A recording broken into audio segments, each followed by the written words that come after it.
Good morning. Most expected Prime Minister Narendra Modi to speak about China last night, but he chose to speak about Corona instead. That was a bit of a disappointment, but given how the infection levels are likely to treble over the next 30 days, the Prime Minister's warning was probably called for. His address, though, did seem a bit like it was addressed at the Bihar election, since we are barely in July and the Prime Minister was talking about Chhath Puja, which is in November. But the good thing is that the move to increase the scope of the rations for 80 crore people till the end of November is a great relief. This should cost, this should put about 50,000 crores or thereabouts in the hands of 80 crore people, which is a lot of money. The Prime Minister gave us a larger number, I think double this amount. It's not quite clear how he got it, but 50,000 crore rupees is also a lot of relief. It will also bring a lot of relief to the Food Corporation of India, since between July and November giving 5 kilos per person per month means about 20 million tons of food grain will get exhausted from FCI stocks of about 100 million tons right now. What remains a mystery though, and this is something which ICRIER professor and Financial Express columnist Ashok Gulati has been talking about for a long time. In fact, his latest piece says that the market value of just the excess stocks of FCI of around 50 to 55 million tons is at least rupees 150,000 crore.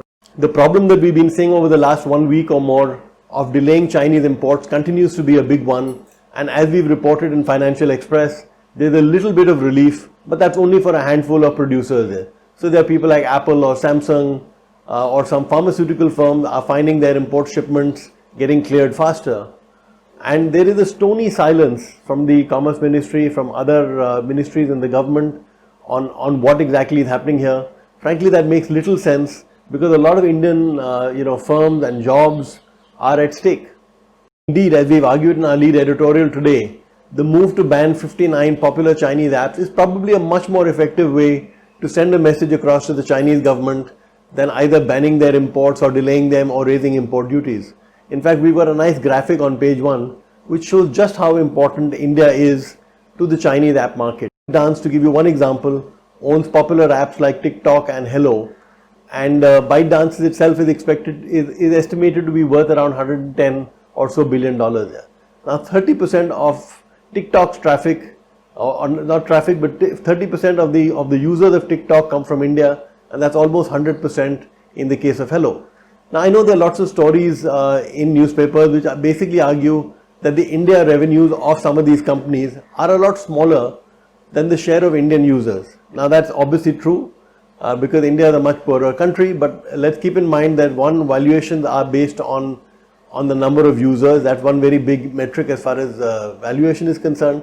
Secondly, with the passage of time, as Indians get richer, as the availability of broadband gets better, we're also finding that the revenue levels from the same subscribers will also increase quite dramatically.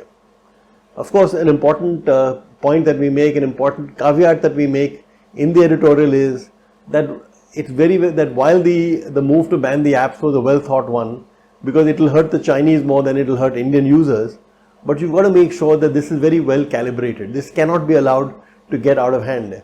If, for example, this anti-China sentiment, let's say, moves to companies like Paytm, where the Chinese are very big investors, what happens then? For one, there are tens of thousands of jobs that are at stake in these companies. More important, these companies have investors, other Indian investors, they have investors from other countries. SoftBank, for example, is a big investor in many of these apps.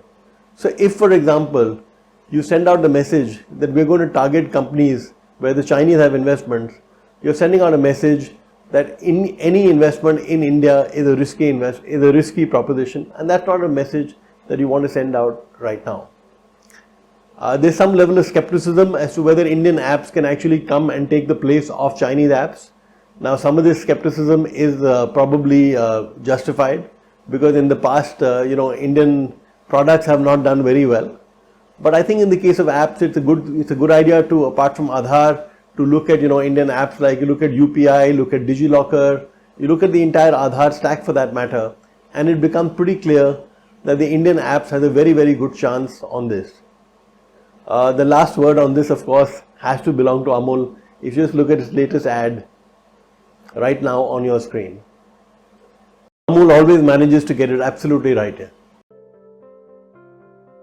In another story, Hindustan Unilever chief has said that consumers in India are scared to spend money right now, underscoring just how tough it is going to be to revive the economy.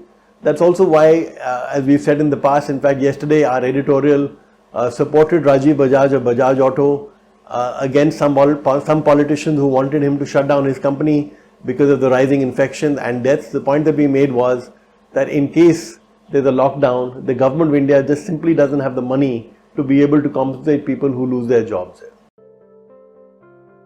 An interesting story here is while a lot of companies, a lot of film companies and producers are talking about OTT, Akshay Kumar's latest movie apparently is going to be released in the theatres. That of course is in November and it is to be hoped, unless there's a resurgence of the virus, that we will be able to go back to the theatres by then. So fingers crossed, let's look forward to a few months from now when hopefully we've seen the back of the coronavirus. Thank you, have a great day.